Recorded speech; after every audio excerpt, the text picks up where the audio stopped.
comunicado, estoy atravesando problemas personales, no tengo una fecha exacta de cuándo se va a solucionar todo, espero que cuanto antes, en cuanto se solucione, yo estaré listo para volver.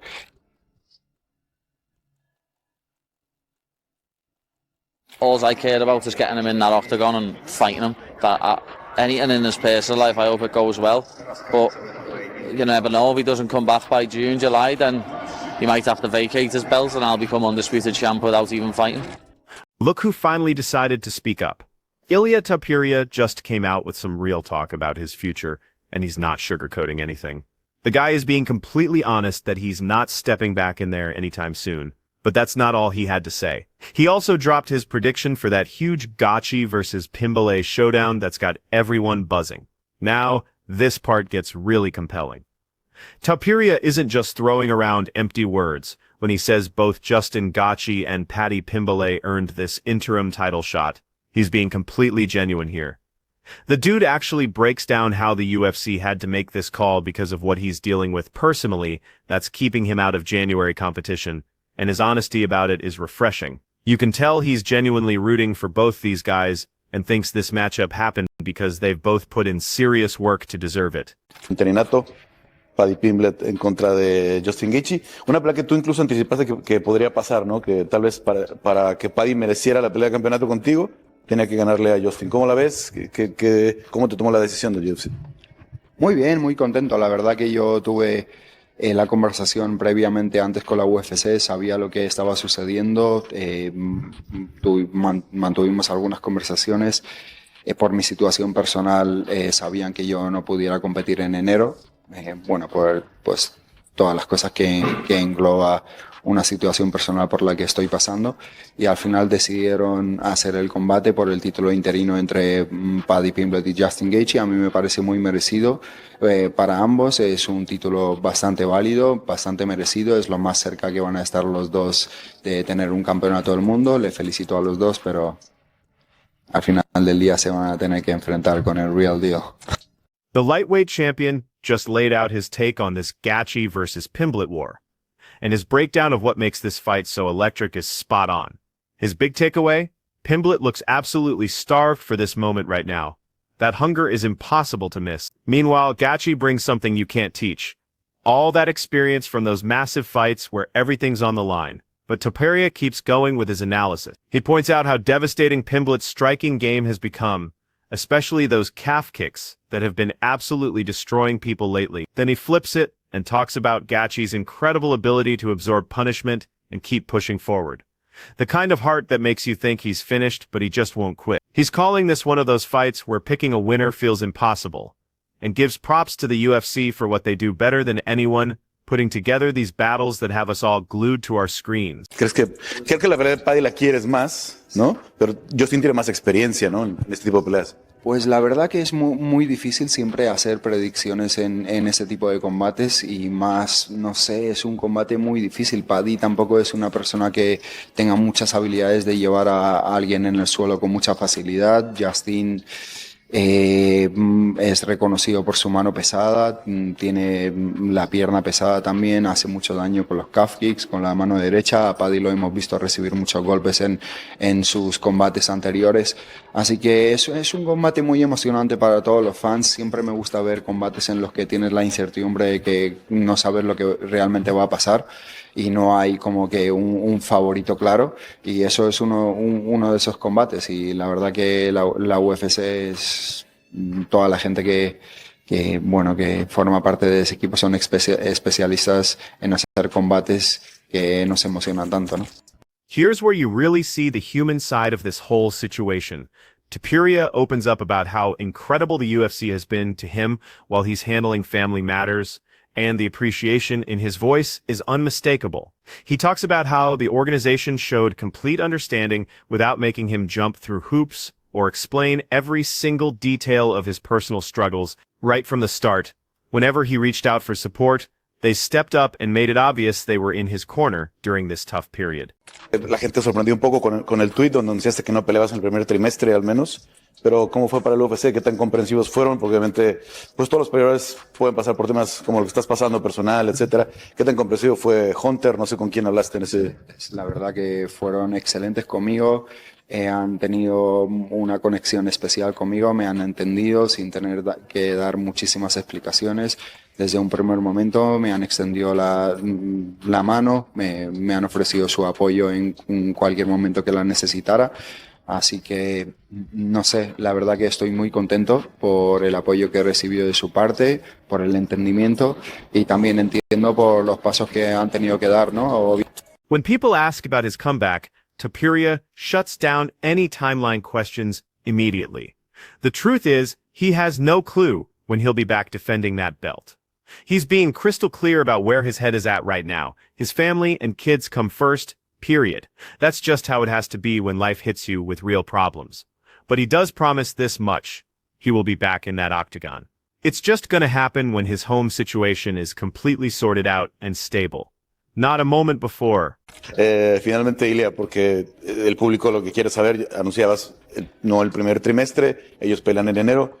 ¿Cuándo te gustaría a ti? ¿Cuándo sientes que es el momento para regresar? Bueno, pues como he comunicado, estoy atravesando problemas personales. No tengo una fecha exacta de cuándo se va a solucionar todo. Espero que cuanto antes, en cuanto se solucione, yo estaré listo para volver en el octógono. Priorizo en este momento el bienestar de mi familia, de mis hijos, el mío propio. Así que en cuanto solucione todo, ya volveré al octógono y a darle todo el espectáculo que todo el mundo se merece. ¿Harás careo en enero? ¿Estás ahí para el ganador o...? No lo sé. Estoy en ello. Estamos tomando decisiones en este momento si haré ese viaje o no, pero espero que sí. On the other side of this whole thing, Paddy Pimblett is throwing around some serious predictions. He's suggesting that Topuria might actually have to give up his title if he's not back by June or July, which would completely shake up the division. He acknowledges that Topuria is working through personal stuff and honestly hopes everything works out for him, because that's just being human about it. But then he drops this wild scenario where, if the champion isn't back by summer, Pimblett could end up as undisputed champ without even fighting for it, which would be the most bizarre way to win a belt in UFC history. Obviously, me and Ilia mightn't like each other, lad, but I wish him nothing but the best with all his family. It's nothing to do with fighting. But when I win this belt, I'm the champ for now. I don't care if it says interim on it. I'm the champ. He's out the cage. I'm the champ. I was just going to ask you that because you were on our Full Send podcast a little while ago, and you almost like made this whole thing happen because you were like, no, I don't want Ilia to win the title. And you were like, I want my first UFC lightweight title defense to be against Ilia Topuria. So the way things have panned out, you're viewing this fight against Justin Gaethje as the actual UFC lightweight title. Yeah, that's it. Because that's the belt what's in front of me, you know what I mean? I'm not going to do a Justin and throw it on the floor and say I'm waiting for the real one. This is the real one. While Ilia's out of the cage, this is the real belt. And I'm coming to take it on with me. That's coming back to Liverpool, lad. It's as simple as that. Here's something that shows real character despite all the trash talk and heated exchanges. Paddy Pimblett actually has genuine respect for Topuria and wants the best for him with whatever he's going through personally, which is pretty classy. But at the same time, and this is where his ambition shows, Pimblett is making it crystal clear that once he gets his hands on that belt, he's going to see himself as the real lightweight champion. No ifs, ands, or buts about it. In his mind, that interim label becomes completely meaningless the second that title is around his waist, and he'll be the legitimate king of the division. You heard something from the UFC when Ilia is going to be ready, May, maybe the summer? No idea. He's got a lot going on in his personal life, lad, and like, I wish him nothing but the best with it. That's nothing to do with me and him fighting. That's his family, and I hope everything goes well. I hope that goes perfect for him. All I care about is getting him in that octagon and fighting him. Anything in his personal life, I hope it goes well. But you never know. If he doesn't come back by June, July, then he might have to vacate his belt and I'll become undisputed champ without even fighting. The respect actually flows both ways here, which is cool to see. Topuria gives Pimblett his flowers, showing that even heated rivals can recognize skill when they see it. He calls Pimblett genuinely entertaining, which in this game is actually massive praise. and gives him credit for his octagon performances. Sure, he brings up that Georgia tweet situation that definitely rubbed him wrong, but here's the important part. Topuria respects that Pimblett learns from his screw-ups and evolves as a person. He sees him as someone who puts family first, shows respect when it matters, and operates with integrity. ¿Sientes que ha cambiado algo? ¿Sientes que a lo mejor va a bajar un poquito esa intensidad de la rivalidad que ustedes tienen en los siguientes meses?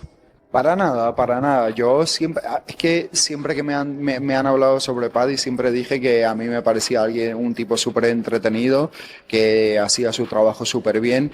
Lo veía una persona que, bueno, tuvo su resbalón ahí, que se equivocó con un tuit que hizo sobre Georgia, pero yo creo que siempre aprendemos de nuestros errores. La vida está lleno de experiencias.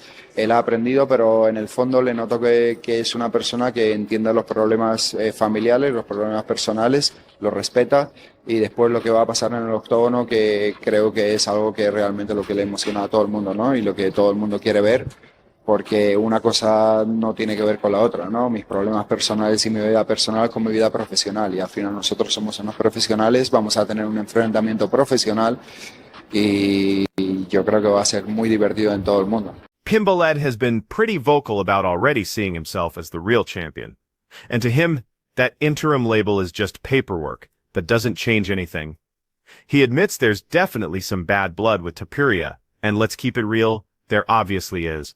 But he still genuinely wishes him well personally, because some things are bigger than fighting. His main point though, and he's confident about this, once he captures that title, and notice he says once like it's already decided, he's going to view himself as the champion while Topuria stays on the sidelines dealing with his situation.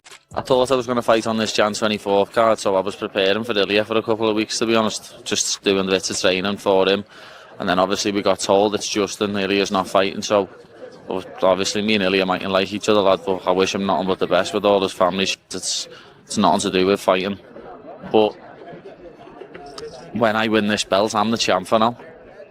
I don't care if it says interim on it, I'm the champ, he's out the cage, I'm the fucking champ.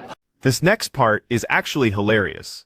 Pimblett cracks jokes about doing an Ultimate Fighter season with Topuria, saying they'd need armed guards watching them around the clock. He brings up how he talked about doing a season with Moicano before, calling it this cool concept that never actually happened for whatever reasons. Then he says he'd absolutely be down for doing one with Topuria because the entertainment value would be through the roof, but they definitely need serious security measures because of how heated things would get between them. Even like number 10, Rampage and Rashad, that one's a belter. When he smashed the door. The door, that I mean.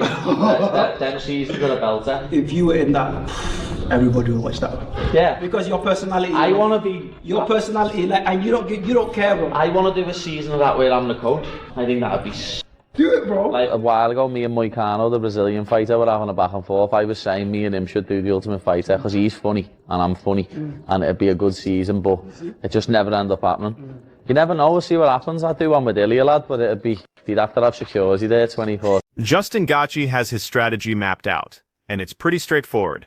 He wants to bring that same suffocating pressure and dominance that worked so well against Tony Ferguson and Khabib Nurmagomedov when he steps in there with Pimblett. His thinking is that this exact approach will crack the fight wide open, give him the openings he's looking for, and position him perfectly for that eventual showdown with Topuria that's waiting down the road. What do you think about the whole Sarukian situation, with him being on the outside right now? What's your opinion on that?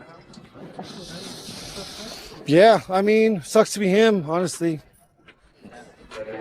Leave it at that. It is what it is. I mean, no, the kid is a problem. There's no doubt about it. This is a crazy game, and he's going to get his chance. So, see what happens. Gaethje is also pumping himself up about getting another interim title shot at UFC 304, and you can feel how much this opportunity means to him. He's looking at it as his direct path to that Topuria fight, which is obviously the end goal here. But what's really interesting is how he positions himself as the spoiler in all this. Kind of like when he ruined that long-awaited Khabib versus Tony Ferguson fight that fans had been dying to see for years. I know the last time you won that interim belt, you threw it on the ground in the cage, says it wasn't the priority for you. Do you have different feelings towards it this time and what it could mean at this point in your career? Yeah, I mean, it wasn't that it wasn't a priority. It was that I knew Khabib was next. And if I was going to sit there and think that I was any kind of champion with that belt, with Khabib being next, I think I was going to be foolish. I needed that mindset to prepare for that fight, and he beat me. But ultimately, like I said, this gets us paid as a champion, and it definitely gives me the chance to fight Ilia. I want to fight Ilia. I want to play spoiler just like I did in Khabib and Tony. I'm going to f this up for everybody, and there's going to be no Paddy and Ilia. I'm going to do the same thing I did for that fight, and then I'm going to fight Ilia on the White House card if he's ready to fight again. Let's see when he's ready again. Pimblett is taking this argument even further, claiming that the interim lightweight title basically represents the real championship at 155 right now. Since Topuria isn't active and is handling personal business, he's brushing off anyone who questions the belt's legitimacy, basically saying, let people talk all they want. His argument is that as long as Topuria isn't competing, isn't defending, isn't even training for fights, the division belongs to whoever holds that title and is actually fighting. Privileged to share the octagon with such a legend, and it's going to be unbelievable to get in there with him. And as he said, until Ilia comes back, this is the real belt. People call it a fake belt all they want, but until Ilia comes back into the octagon, this is the belt. Me and him are fighting for the lightweight championship. Now, here's some news that's going to hit fans hard. Topuria revealed that he doesn't plan on staying in MMA much longer, which is going to surprise a lot of people. He says he wants to wrap up his story in the sport the right way, handle his business, but he's always had this dream of testing himself in boxing. Topuria says he plans to make this boxing transition pretty soon, and he's expecting to shock people with his next move. Like he's got something brewing that nobody sees coming. His exact words were, I don't think I'll stay in MMA too long. It's no secret that I've always wanted to go and test my skills in boxing. But first, I want to finish my story in MMA. And once that's done, make a full transition to boxing. I can't be preparing for an MMA fight, then leave to train for a boxing fight, then come back. Boxing requires a completely different focus, very different training that I need to adapt to. So right now, I'm focused on mixed martial arts, and when I'm finished, which to be honest, I don't think will be too long from now, I'll make my transition to boxing, and I'm going to surprise more than a few people. In a different part of this story, Merab Dvalishvili thinks the Pimblett versus Gachi interim title fight is going to be absolutely fascinating to watch play out. He points out that Gachi might have the advantage if this stays on the feet and becomes a striking war, while Pimblett could really shine if it hits the ground and turns into a grappling match. Merab makes this key observation that calling the winner is genuinely tough, because this fight could realistically swing either way depending on how it unfolds. Paddy Pimblett versus Justin Gaethje, it's gonna be interesting fight because we know Paddy Pimblett, he does more jiu-jitsu grappling. If they go striking, I think Justin will beat him. But if they try more grappling, then Paddy got this, and who knows what they're gonna do, you know? Either what kind of fights they will show. And yeah, I don't know who will be winning. Both can win. Merab also has this interesting take that whoever wins between Paddy and Justin is going to face an incredibly difficult test when they eventually meet Topuria. He breaks down Topuria as this complete champion who brings knockout power that can end your night, wrestling that can dictate where the fight happens, and world-class jiu-jitsu that can tap you out if you slip up once. In Merab's opinion, this skill set combination gives either fighter very slim chances of actually beating him when that day comes. Whoever wins that fight, whether it is Paddy or Justin, how do you think they fare against when Ilia is ready to return? Yeah, they have no chance against Ilia. Either Paddy or Justin, you know. Ilia, very good champion. We know he hits hard, and also he is good wrestler, good jiu-jitsu. Tony Ferguson jumped into this conversation too, and he believes Pimblett has the psychological edge going into this fight, which is massive in a sport that's as mental as it is physical. He sees Paddy as being driven by that hunger of someone chasing their first big break, that desperation to prove they belong, while Gachi is dealing with the mental weight of those previous title defeats, which can mess with your head. Ferguson thinks this difference in mindset, this contrast in where they are mentally, gives Paddy a legitimate advantage in the fight. He'd pick him as the guy entering completely uncharted territory in his career, though he makes sure to say he's rooting for both guys as they get ready for this war. Paddy. Only because Justin doesn't want another interim belt. I mean, like, that's just it. You could tell, like, as soon as, like, when we were fighting, like, I prepared for a different guy. Like, I'd be real. And it was like, I want to go in there and, like, just, that's not about me anyways. We'll talk about Gaethje and Paddy. Paddy's not bad, dude. Paddy's not bad. He's very beatable, and Gaethje's very beatable as well. But when it goes into the passion and how upsetting Justin Gaethje has always been about not getting that real title shot, and they just keep dangling it right there again. Ferguson really emphasizes this hunger angle, doubling down on the idea that Paddy is a fighter, going after his first major shot with everything on the line, while Gaethje has those title loss memories weighing him down from fights that didn't go his way. Ferguson sees this specific energy, this motivation gap, working in favor of the younger fighter who hasn't experienced that championship disappointment yet. He'd back Paddy as the one walking into this new territory with nothing to lose and everything to prove, though he's clear that he wants both fighters to succeed as they prepare for what's going to be an absolute battle. Paddy's in for a new treat, right? Paddy's the one that's never fought for a belt. He's going in there. He's going to be trying to, get that stuff. He's going to feel a little bit more fresher. He's going to have that little bit of excitedness, in my opinion.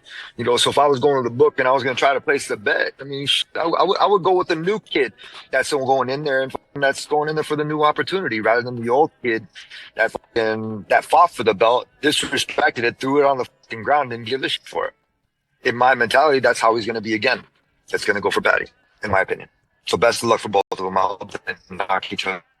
But of course, there's always someone with a different opinion. Matt Brown is coming out swinging, criticizing the decision to give Pimblett this interim title shot instead of Arman Tsarukyan, and he's not sugarcoating his feelings. He calls the choice genuinely frustrating and suggests it shows what he sees as a monopoly problem where one promoter has too much control over title shots and rankings. This is something he thinks damages the sport long-term, because it puts other considerations ahead of pure fighting merit. They're not even, they're just basically saying Paddy's more popular, you're getting it over Arman. Yeah, it's kind of sad, right? And that's, I mean, God, I hate how I kind of get into this too much, but I mean, that's really that's the definition of, a monopoly where a single promoter owns the title and the rankings. And it's not a good thing for the sport, in my opinion. Matt Brown is raising some real concerns that the UFC might be putting entertainment factor ahead of actual athletic achievement, which has been a debate in combat sports forever. He highlights how elite wrestlers like Tsarukyan and Makhachev are trying to earn belts through pure skill and competition, not through social media followers or mic skills or being a character that sells tickets. Brown's worried, and it's a valid concern, that ignoring real athletes for more marketable fighters could potentially damage the sport's credibility and turn it into entertainment rather than legitimate competition. You want to bring in guys like Arman Tsarukyan or Movsar Evloev. I always mess up how I say his name. You want to bring in these Olympic wrestling level guys. I mean, they don't want to have to go out there and put on some ridiculous show to become a champion. They don't want to have to go on Instagram and start a podcast and make whatever kind of skits on social media and this silly kind of stuff. They just want to be a world champion because they want to be the best athlete. And that's what makes me wonder how the staying power is going to be, right? When you're dealing with guys that are, legitimate athletes that want to be legitimate athletes, and they're getting passed up by guys that are entertainers. But the fans aren't staying quiet about this. They still think Arman has been getting screwed by the UFC and should have gotten the chance to fight for either the real title or at least this interim belt. Pimblett fires right back at these complaints by specifically going after Tsarukyan for pulling out of a title fight, saying pretty brutally that he created his own problems with that move. Pimblett argues that having rich family connections doesn't buy you UFC opportunities, regardless of how much money is floating around, and says fighters need to follow the organization's system and respect their rules instead of trying to work around them. Hit, you know what I mean? Arman's an absolute idiot. Ilia's the man, so Ilia's who I'm going to fight. Arman just talks a big game, and Arman's made his own bed, lad. He can lie in it. He dug his own grave. Pulled out of a title fight the night before, punched the fan on his walkout, headbutted someone at the foot at a weigh-in, and he's beat Dan Hooker, who I like Dan Hooker, but he can't grapple to save his life. You know what I mean? He's beat Dariush, who looks about 65 years of age, and he beat Charles Oliveira, but he never. I thought Charles Oliveira won that fight, and so did a lot of people. So he hasn't done that much himself to deserve this. So as he thinks that because his dad's a millionaire that he can pay his way into things like this. Doesn't work like that with the UFC. Fans are now wondering if Dana White might be teaching our man a lesson for that weight-cutting disaster, and in their minds, he's fallen out of Dana's favor, which in the UFC world can be career suicide. But Dana White himself has gone on record saying there's absolutely no beef between the UFC and Tsarukyan, trying to shut down these theories. He explains that Tsarukyan is just working his way back into title contention the old-fashioned way by fighting and winning. He mentions that Pimblett already broke down the situation accurately from his viewpoint, and Dana emphasizes that our man is still with the company, definitely hasn't been released, and isn't in hot water with management. White throws in this telling detail that everyone involved, meaning the fighters, their teams, and UFC executives, knows exactly what went down behind closed doors, even if the public doesn't have all the information.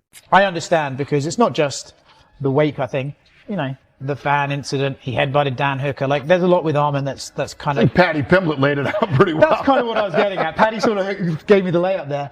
But what does he have to do, right? Obviously, he is ranked #1. He's here. You know what I didn't do? We haven't cut him. We're not sideways with him. We don't dislike him. I'm sure he's aware of where you feel about it right now as well. Yeah, well, listen, it is what it is. It's not like I've confronted Arman and you know, yeah. Arman's a man. He knows how this played out. He knows how this all went down behind the scenes. He knows. Dana White broke it down further, explaining that Tsarukyan needs to rebuild his spot in the lightweight rankings by stacking up more victories after his last title opportunity. Didn't go according to plan, which is just standard operating procedure. He stresses that championship contention demands consistency and being ready when your number gets called. You can't mess up one chance and expect another one immediately. He makes it obvious that nobody gets gifted title shots, meaning Arman has to fight his way back into the championship conversation by winning fights and showing he's prepared. And last thing on lightweight, Arman Tsarukyan, obviously the odd man out now. We expect Ilia to be unifying against the interim title winner, which would, you know, make a long runway for his I wouldn't title. say that he's the odd man out. You know, he had an opportunity, and you guys know how that played out, and he's gonna have to work his way back. I don't give a shit what the number says. He's going to have to work his way back. There's just too much goes into this for those type of things to happen.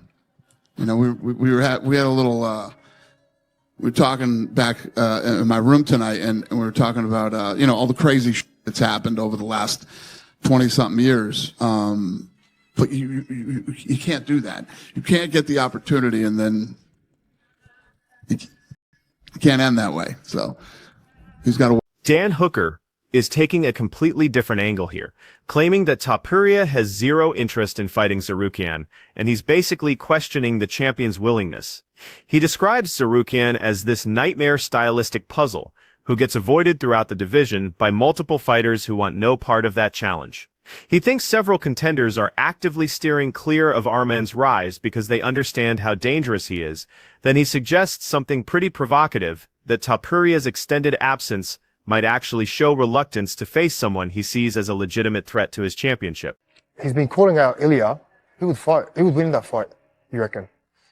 Oh, I think there's a reason that Ilia doesn't really want to get in the octagon with him. I think Arman's a problem, and it's everyone in the division is kind of ducking him at the moment. You know, Ilia's taking some time off, and then the other two don't want to fight him. Paddy and Gagey, they both don't want to fight Arman, so now they're fighting each other. So he's kind of just left in the lurch. Maybe I'll get past BSD and I think I'll be the only guy to put my hand up to run it back with Arman. Islam Makhachev has thrown his hat into this controversy, and he felt strongly that Tsarukyan deserved the next title opportunity, based purely on his performances and division ranking. But now he expects Arman to stay on the bench, caught in this frustrating waiting game, while whoever wins between Gachi and Pimblett gets elevated to challenge Topuria for the belt. He thinks this situation has got to be maddening for Arman's team, that this whole thing could leave Arman waiting another entire year, despite earning his shot through his octagon work. А то, что дали это Гейчи, да, конечно. Не знаю, пусть люди, пусть организация обижается, но сейчас непонятные, все больше непонятных боев для меня. Я не знаю, я думаю, конечно, что Арман должен был драться за пояс. Но, не знаю, вот сейчас, если Арман, будем честны, Арман сейчас не подерется. Подерется Пимблett с Гейджи, кто бы из них не выиграл, подерутся с Топурией. Это еще год должен Арман выставить. Не знаю. Тяжелое, конечно. Но у меня тоже было так же в карьере. Я 10 боев провел, чтобы добраться до пояса. 10 победных боев. Арман. Makhachev also points to Tsarukyan's performance against Dan Hooker as complete evidence that he deserves a title shot, and he's not staying quiet about it. He expected Arman to win that fight, and was genuinely blown away by the level of control and dominance displayed throughout, viewing it as a clear message to the entire division. In his opinion, Arman has more than proven he deserves to compete for the belt and should be first in line.